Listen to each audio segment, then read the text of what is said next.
Hey, what's going on everyone? My name is Donovan, and in today's video, I want to talk about the Samsung Galaxy Watch 3 and talk about whether it is a good fitness watch or not. And specifically in this video, I'm going to be coming at this from the perspective of a runner because that's where I am.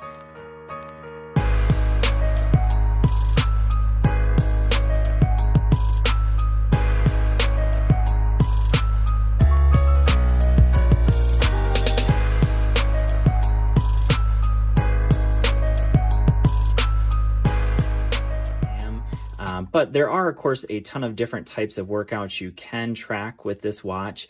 But specifically, I'll be talking about it as a runner because, again, that's what I am. So before we get into that, let me just kind of talk about this continuum that you see back here. So the way I see it, every watch kind of falls somewhere into this continuum. So some watches try to be smartwatch oriented, so a lot of smartwatch features, and some watches are maybe more fitness type watches. So for instance, my Amazfit Stratus 3, I would definitely put more on this side of the continuum. It is more of a fitness watch. It does have some smartwatch features, but it is definitely more of a fitness watch. Same thing with like Garmin watches. Some of the Garmin watches do have a lot of smartwatch features, but they're definitely more fitness oriented. I would say they kind of fall somewhere in here because they have a few more smartwatch features that you don't get on something like an Amazfit Stratus 3. And then there's something like an Apple Watch. So my Apple Watch Series 5, I would actually say it is a fantastic smartwatch, but also a really fantastic fitness watch. I have no problem using this for all my fitness activities. The one probably big downfall of this watch is the fact that the battery life just obviously is not that good. Everyone knows that about the Apple Watch, but it is not only a fantastic smartwatch, but it's also a really great fitness watch. Now, let me just kind of preface this video with saying that I'm not sure that Samsung really is trying to make this a great fitness watch. However, they've kind of packed in, kind of like Samsung does, they've packed in kind of a kitchen sink kind of thing here, where they really give you just about everything. The question is, do they do it well? And so that's what I want to answer in this video. So first things first, I've been using this for roughly not quite a week, so about 5 days, but I've definitely had a lot of use of it. I've been using it next to my Apple Watch, so I've been wearing this on my left wrist actually, and the Samsung Galaxy Watch 3 on my right wrist. A couple days I actually wore it with one of my Garmin watches as well. Not this one, my Garmin 245 Music. So I've been able to compare it to a number of different watches. So I want to go ahead and show you some of the workouts I've done with the watch. So I'm just going to start off with today's workout. So I'll go down here, and this is the Samsung Health app. And we'll go down here. That was a treadmill workout, so that is definitely not the one I did today. So this is showing when I accidentally started a little bit earlier, 18 seconds. That was not an actual workout, but we'll go down here into the workout I did a little bit earlier today. So according to this watch, according to the Galaxy Watch 3, it was a 7.89 mile run, took an hour and 2 minutes. So this was just kind of an easy day for me. Looks like my heart rate, let's see here. It says my heart rate was really high the whole time. So that shouldn't be the case actually. So let's look. Oh, so 143. Okay. That's actually pretty right on to what I was trying to hit. Was 143. So now we're going to take a look at that same activity. So see, it's 8.09 miles. And so the Apple Watch gave me an extra 0.2 miles. And that's because when you come down here into the map, the Apple Watch did a much better job around this park. So this is a very wooded area back here. And the Samsung watch actually cut off a little bit when I was going around there. So that's where you get that difference of 0.2. So it's pretty big, 0.2 difference over the course of 8 miles. So if you're talking about a marathon, if you kind of calculate that out, that's almost probably half a mile to a mile. It would be off over the course of an entire marathon in terms of distance. So just so everyone knows, the Apple Watch Series 5 here, I am 100% confident in the GPS on this watch. It's done a fantastic job. I've compared it to a ton of other watches, always been very accurate. So as far as the heart rate though, you can see it's actually the exact same average heart rate. And pretty much every run I've ever done with the Samsung Galaxy Watch 3, so far the heart rate monitor has been spot on. So that I've been very impressed by. The GPS, you can see, has not been as good. So actually in the very first video, I'll show you that workout. In the very first video I did, this was the workout. So 8.54 miles last Thursday morning. And on the Samsung watch, we'll go back. So we'll have to go back here, and we'll go back to last Thursday, which I believe was the 27th. Okay, so this is the same one. And we'll go ahead and go into this map. I showed this in the first video, but you can see here in this video that it basically cut off that entire section around Circle Drive. So it cut that off. I actually ran around that drive, and it made that little zigzag. So that's where it cut off. Other than that, on that day, it was actually pretty close, but it cut off a pretty significant chunk there of that run. So if I come down here, what did it say? This one says, I gotta find it. Where's the distance? I think it's all the way up here. Yeah, so 8.28, whereas on the Apple Watch, 8.54.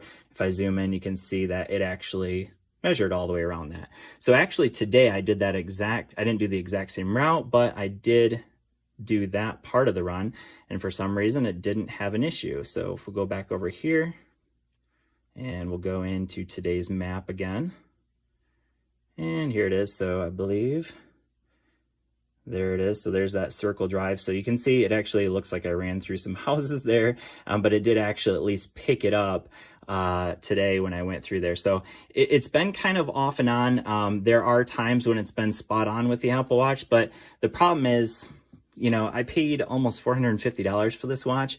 And for me, if it's going to cost that much, it's gotta be really good. So let me just say this. I don't think Samsung was really trying to make this a fantastic fitness watch. They just kind of, again, they threw in kind of a kitchen sink thing here with this watch. They've basically thrown in all the features that Samsung can offer at the moment.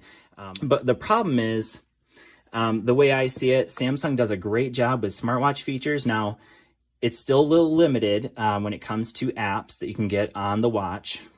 So Tizen OS definitely does not have the kind of support with app developers like, say, Wear OS watches, so obviously Apple Watch. But again, I don't know that Samsung was necessarily going for a fitness watch, but if you're going to offer fitness features, at least try to make them, you know, accurate, reliable. And like I said, the heart rate monitor has been reliable for me, but so far the GPS just has not been reliable. It's been hit or miss.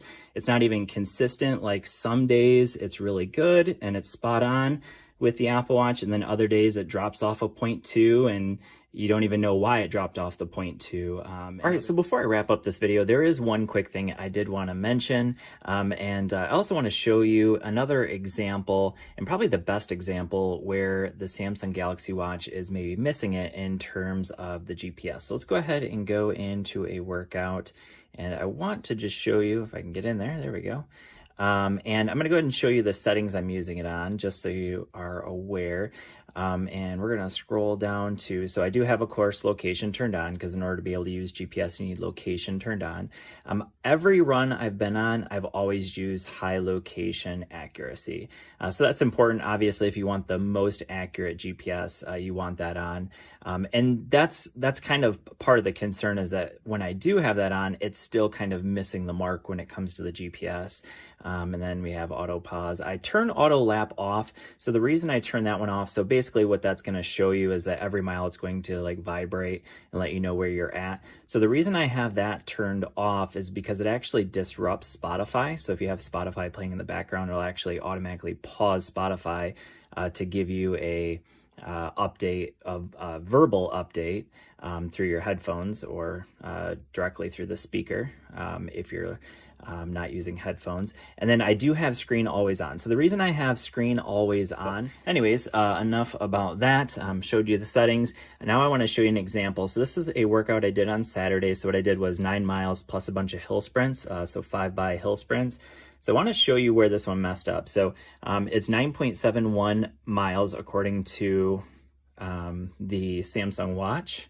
And over here on my Apple Watch, you can see it was exactly 10.01. So I'm going to go ahead and show you the Apple Watch map first. We're going to zoom in. So here are the hill sprints. So I did a 5 hill sprint. So that's a big hill there. And you can see basically I just went all the way down to the bottom of this block and up to the top of this block. So that was pretty much what I did that 5 times up and down. And now I want to show you that exact same map on Samsung. So here's that same map, same workout. We're going to zoom in here. And you can see what happened with Samsung. So what it's doing is it's really missing. Anytime you make any big, quick, so these were all U-turns. Basically, I went down to the bottom of this block and up to the top of this block. And you can see that it kept dropping a bunch of distance here. And that's really where I've found is that anytime you're making quick turns, and even here going around, see how it like cut off that block. So as I was making that turn, of course I'm following the street, and it's cutting it off here at the edges. So even with high location accuracy turned on, you can see that it's falling short. Now, I will mention that in this run, up until I did those hill sprints, it was actually pretty close to the distance on my Apple Watch. It was maybe a couple hundredths off, but as soon as I did those hill sprints, it dropped a bunch of distance. In fact, it dropped almost 0.3, actually it dropped exactly 0.3 of a mile total by the end of the run, which does make a difference if you're doing a course with a lot of turns. So if you're doing trails, obviously, the Samsung Galaxy Watch, even with high location accuracy turned on, is really going to struggle. Whereas something like my Amazfit Stratus 3, it actually has a trail option. And it actually does a really good job when you're doing trails. So anyways, I just wanted to point that out so you guys could see exactly what was going on when it comes to the GPS on this. So it just hasn't been consistent. And so for that reason, I would say, I'm not sure I would recommend this watch as a watch for someone who, wants to track their workouts, whether, so anything you think about it, like if you're a cyclist, it's going to be even worse than when you're running, because obviously you're going faster. It's going to miss those turns a lot more. If you're a cyclist or a runner, I have a hard time saying this is going to be the watch for you. Personally, obviously if you're not going to get an Apple Watch, because obviously, if you're on Android, then you're not going to use the Apple Watch. I would say go with a Garmin. They're accurate. They're pretty reliable. If you don't want to spend a ton of money, I've really enjoyed this Amazfit Stratus 3. I think it's a fantastic watch. Definitely a watch I would recommend for Android users or iOS users even that want to save a little bit of money. So anyways, just, my quick thoughts so far on the Samsung Galaxy Watch 3, all in the next one. Peace.